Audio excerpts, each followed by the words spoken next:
कि यहाँ में हम लोग मोथा और IPFT बन के नहीं आया, हम लोग यहाँ में तिपरासा खानसा बन के आया।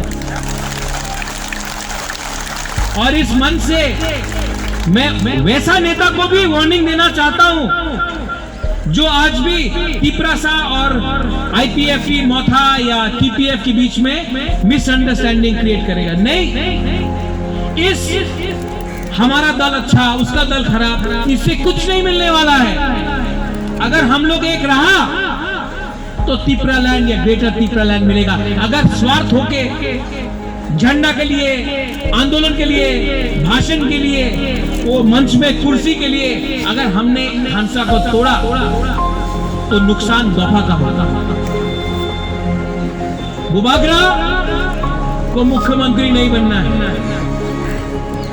बुबागरा त्रिपुरा से 5000 साल से त्रिपुरा में बुबागरा था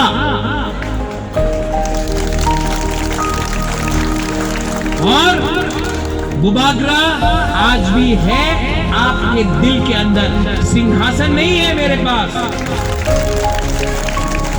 तलवार नहीं है, सेंग मेरे पास नहीं है, सेंग किसी और के पास है। लेकिन बुबागरा के पास जो थुई है वो तिपरासा का थुई है।